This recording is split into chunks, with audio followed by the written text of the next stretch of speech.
What's up, guys? Welcome back to Newswave. So there was a big PlayStation 5 exploit that was found over the weekend, and it turned into a whole thing where people were selling it online as a service, and then Sony stepped in and they weren't very happy, and it led to a bunch of PlayStation 5 console bans and PlayStation Network ID bans, and we'll talk about what exactly happened here. Also, we get to go over Cyberpunk 2077 once again, as before we mentioned, it had leaked out online with gameplay showing up. Now it looks like some of those leaked copies are starting to show up on sites like eBay, and you're going to want to see what some of these bids got up to with the final price for these auctions, because it got out of hand pretty quickly. Guys, if you enjoyed these videos, make sure that like button helps out a ton. And if you're brand new here, hit the red subscribe button down below. And we're going to start today with camping out for new game consoles, specifically the PlayStation 5. It seems as that's like the hottest item right now. And we had heard from GameStop with their Black Friday ad that they would have at least 2 per store.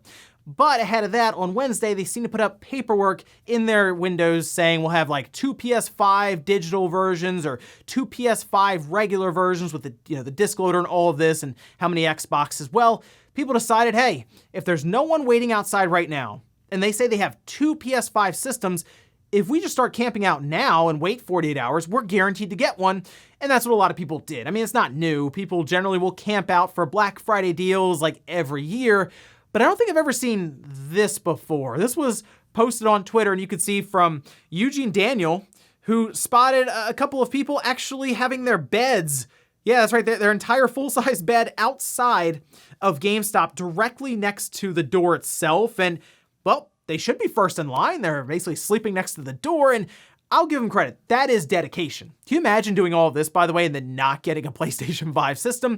Fortunately, there were images that were put up online of them with the PlayStation 5 after buying it in their beds, but that is a lot of work to like bring your entire bed there. I've seen people set up tents, but like, we're talking about like a full-sized bed. I mean, it doesn't even look like an air mattress. So, wow, a lot of dedication, a lot of work there. But like I said, the demand for the PS5 right now is like next level. Also, we had talked previously about the struggles for Marvel's Avengers and how it seemed to be losing Square quite a bit of money.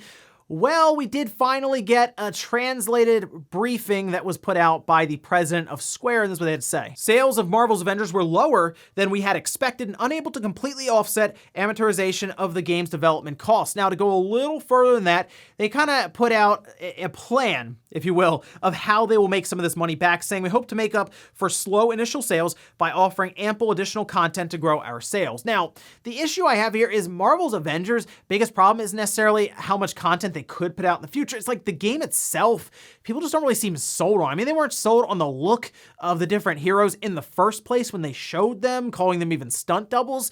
But then the game itself really isn't that fun, and it was glitchy and buggy, and the frame rate wasn't great on, well, now last-gen consoles, but the PS5 and the Series X seems to play it better.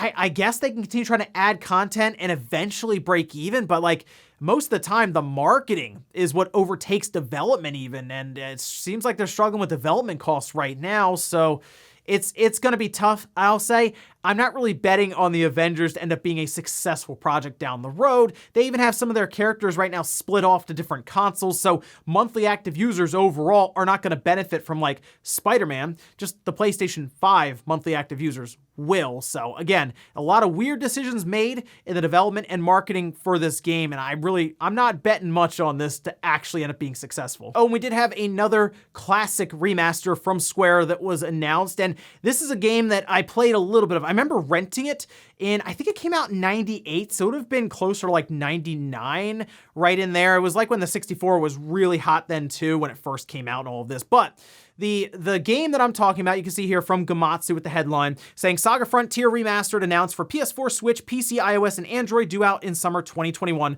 worldwide. What I would end up doing is, for some reason, as a younger kid, I would rent like these big RPGs, and you just never finished it over the weekend. So what you would do is you would rent it several weekends in a row. And I remember I ended up getting this because there was another game that was not there that I was currently in the middle of, which may have been Final Fantasy VIII or Final Fantasy VII. It was one of those.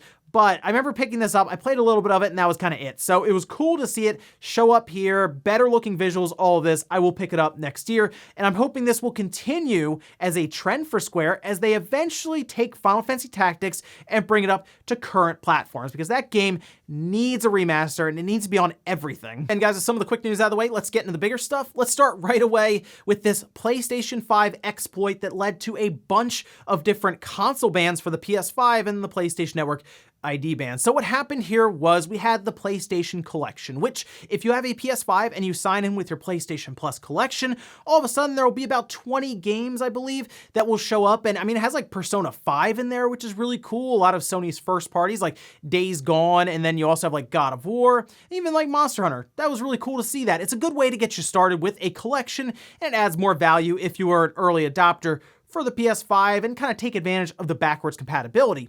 However, people started to notice that if you sign in with just any PlayStation Plus account to that PS5, it will automatically unlock these games even if you just own a PS4, and that's what you are going to sign in after that. So what happened naturally is people who own a PS5 said, I can sell this. I can sell this as a service.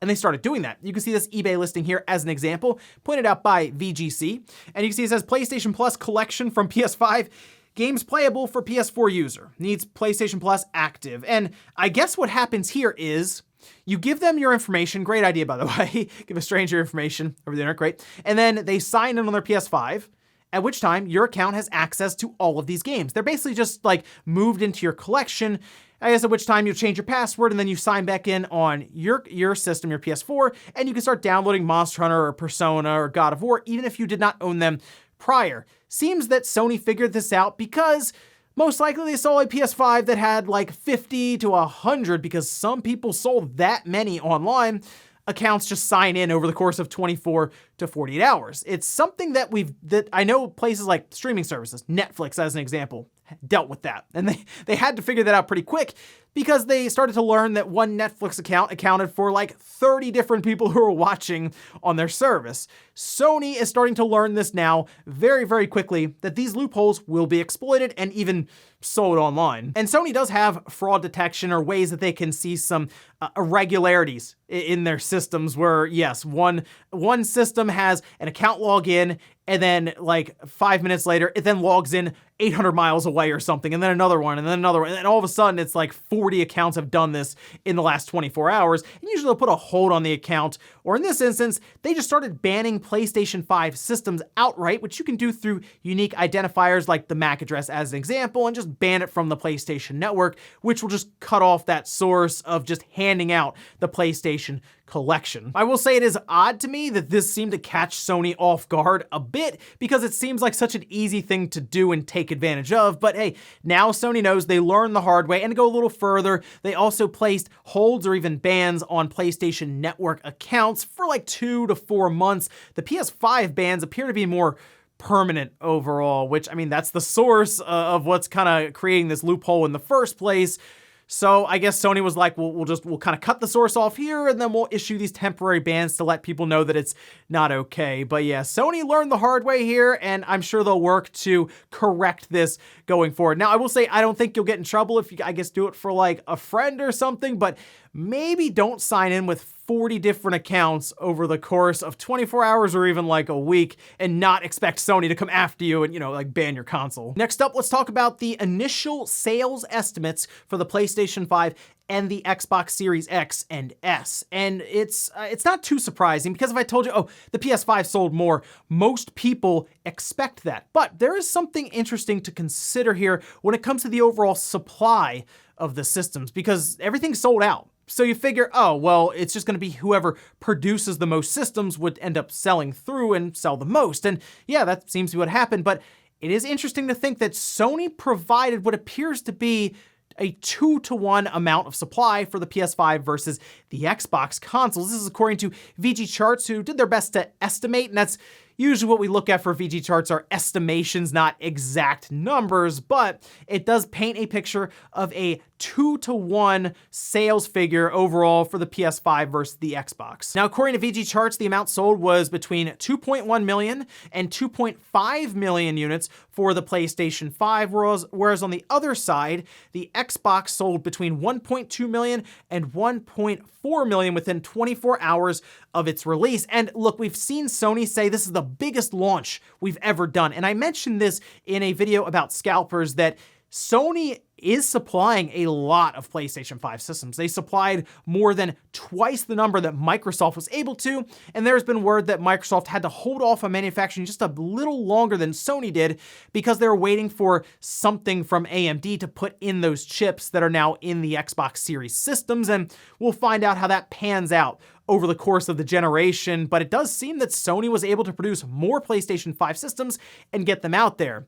Again, everything sold out. So what we're just seeing here are just the amount that were able to be shipped and delivered to stores in time, and we'll see how things continue over the holidays, as Sony has said over and over again now that they will be providing more and more systems throughout December, and they have this goal apparently of 4 to 4.5 million by the end of this year, and even build on top of that going into the first quarter of next year. I'm telling you guys, hold out on the scalpers right now for the PS5, because this is a lot of systems for Sony to be shipping and selling through even right now, and I feel like they will continue to move these ahead and even maybe flood the market a bit more than scalpers would like, and then all of a sudden you'll see those prices continue to fall. But hey, everything's sold out. It seems like both sides are happy, and we'll see what 2021 has for us as we start to get more and more of these consoles stocked in stores. Next up, let's talk about Cyberpunk 2077 and how it's showing up online now ahead of launch. And I have to say, the pricing for this, maybe, I don't know, does it equate to how much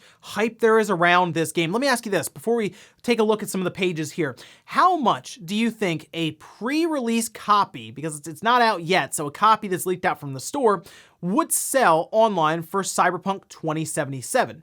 I mean, I'll tell you now, it's in the thousands, so kind of think about that a little bit. Would it be like $2,000, $3,000? You see people on eBay, by the way, bidding each other up. It's not like the seller just said, yeah, I want $4,000 for it, but apparently that's what it went for. Take a look at this listing. This listing, Cyberpunk 2077, ready to ship, early access before release or pre-order. You can see a couple of images of it, even with some of the stuff that comes inside of the casing. So I'll say that it looks pretty legit here, and it did seem to finish up.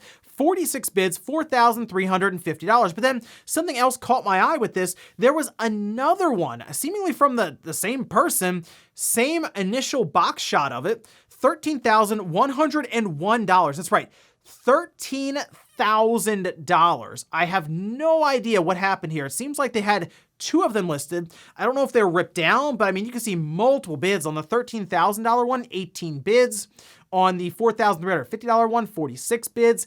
So this could have been maybe a fake listing, and they used images from the internet that they found, as some people left reviews on this person's account saying that it was a fake listing, but they seem to be in the sold listings now. And I do wonder who would even spend that much money on a game ahead of time, unless it's like a big media outlet who's thinking, well, if we get this game ahead of when we would even get it, and we don't even have an embargo to run on, I mean, that might end up making sense. I don't know. That seems like a lot of money when it's coming out December 10th. But who am I to say? I mean, people have been waiting an entire generation for this game to come out. Remember, it was announced at the beginning of the PS4 and the Xbox One generation. So maybe someone said, you know what? I could get that car, but I'm getting Cyberpunk a couple weeks early. In our last bit of news, let's talk about joystick drift, but not on the Joy-Cons. Let's talk about it on the PlayStation 5 DualSense controller, because a couple of videos have now started popping up online showing that their character is moving without them actually touching the joystick. Remember, that's what we deal with the Joy-Cons. And stick drift does exist in most controllers at times. It's a defect that happens with analog sticks, but it really comes down to how often does it happen. The reason the Joy-Con is in the news so much is because it seems to happen more often than the accepted fail rate that people have kind of grown to accept at this time, right? Like, you're like, okay, maybe 1% of controllers will fail due to stick drift. You gotta live with it. You got the warranty, you turn it in, you get it back, all of that, right? The Joy-Con just seems to be more than that. And now here we are with DualSense videos popping up of people moving, looking around without touching the controller, and it does bring up the question because the Joy-Con drift is still in our minds so much. Is this a big issue or is this a launch window issue? And so far, I've seen, I think, 3 videos pop up on the PlayStation 5 subreddit, and that's kind of it. So I think until we just have more data on this, more instances, we don't really know 100% how big of a deal this is right now. The PS4 controller would have stick drift. The Xbox One controller is going through its own lawsuit for this, so it's going to be a little while longer until we can look back and say, is this a launch window issue, like a defect that we're seeing with the consoles themselves even having their own problems, or is this just like a couple of small things that are like these outliers? So we'll find out. Just keep that in mind. Even the DualSense is starting to show some signs of its own little Joy-Con drift. Just probably not as publicized and probably not as much, at least not yet. And we'll finish up with the comment of the day, as you're seeing here. This is from Steven saying, I would rather wait in line outside a store knowing that I have a chance of buying a PS5 rather than fighting scalpers online for a PS5. Well, there are people, the reason some people buy from scalpers is because they don't want to wait in line. They don't want to spend 24 hours and they have the money, and the money's not a big deal, the time is a big deal. And that's one of the arguments I've seen from why people are just like, I'll spend twice as much to get it so I don't have to deal with the rush or waiting outside. And you know what? It was actually pretty fun to wait for the Wii. This was 2006, it was a little while ago, right? It was the younger days, you know, waiting outside for it. But I remember it was fun because you hang out with some friends. I think we waited like 12 hours because after 10, they gave us tickets, and like, it was a Walmart. So then you just had a place in line without standing there technically. But I remember going inside occasionally to warm up because it was pretty cold. It was mid-November, I think. And we would go inside, we'd play MotorStorm on the PS3. We'd play the Wii Sports demo unit they had out that checked the Wii out that we were gonna be getting in a couple of hours. And it was a good time, but I get it. Some people, they don't even wanna wait in line for it. They just wanna pay the money and then kind of move along with their day. Ladies and gentlemen, that's gonna do it here for Newswave. If you enjoyed this video, guys, hit the like button, it really helps out. If not, hit the dislike. Leave comments down below about everything we talked about here today. Well, there's the PlayStation Collection exploit. Are you surprised that Sony left that loophole open, or you think they were maybe a little too trusting and they're like, people won't exploit this. They're all good. They won't try to sell this online. They learned pretty fast, I would say, for that one. And then what do you think about Cyberpunk 2077 showing up on eBay and having the bids get out of control to the point of $13,000? Thanks guys for watching, and I'll see you next time.